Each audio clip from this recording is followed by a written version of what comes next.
Et si on se disait que la clé d'une négociation réussie, ce n'était pas une question d'argument, mais de chimie? Aujourd'hui, on va plonger dans l'empathie tactique, une approche vraiment fascinante qui mélange 35 ans d'expérience commerciale et les techniques de pointe des négociateurs du FBI. Alors, voilà le programme. On va commencer par la science pour comprendre ce qui se passe dans le cerveau.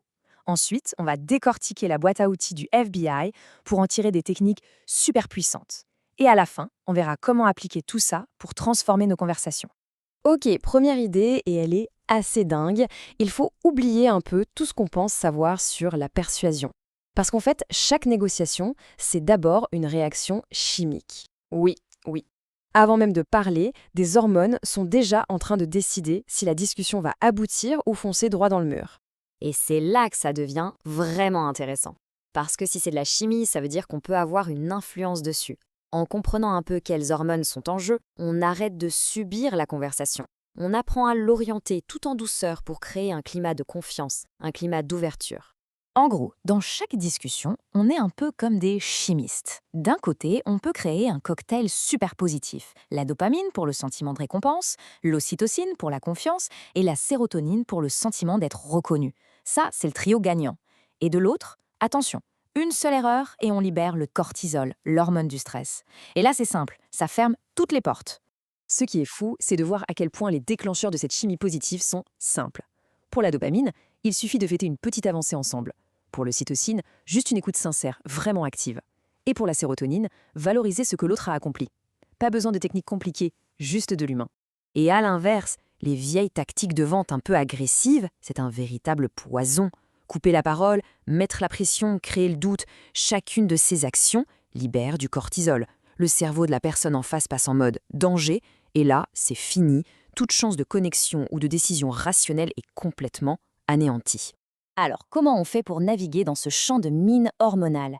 Eh bien, la réponse vient d'un endroit assez inattendu, les négociateurs d'otages du FBI.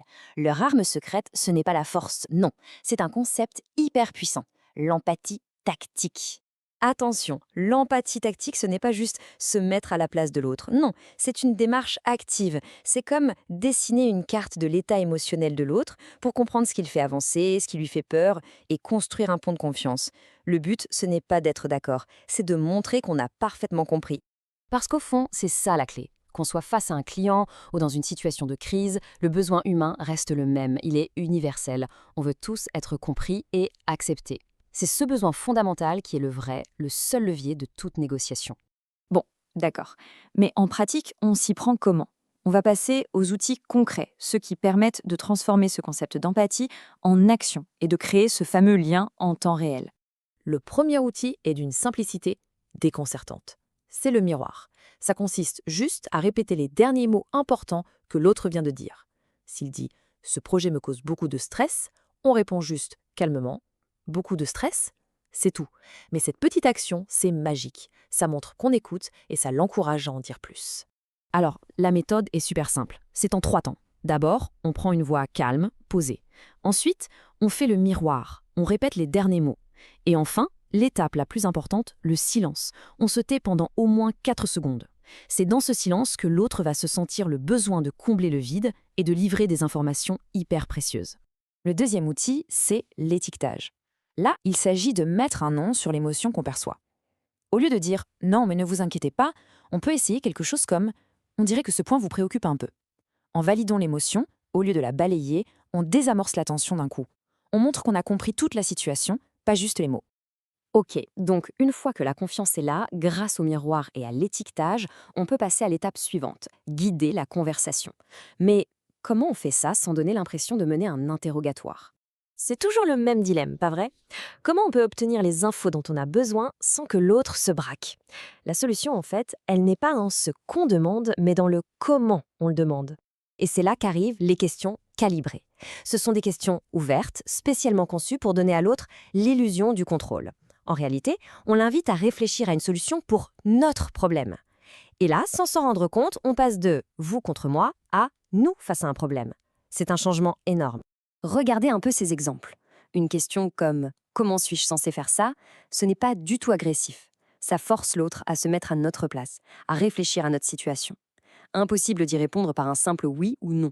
Ça oblige à faire une pause, à réfléchir et très souvent à faire une concession. Pour faire simple, la règle d'or, c'est ça. On commence ces questions par quoi ou comment.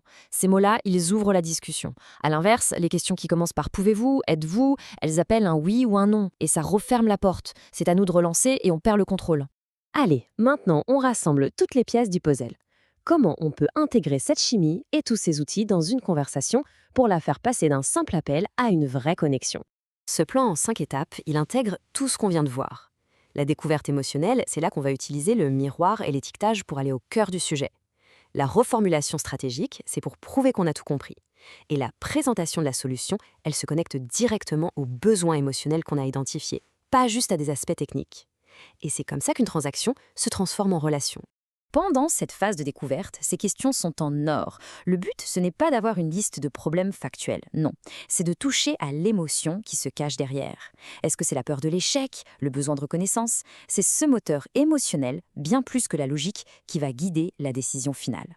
Finalement, l'idée la plus importante à retenir, c'est ce changement de posture. Le but, ce n'est pas de gagner un débat, c'est de construire un accord ensemble.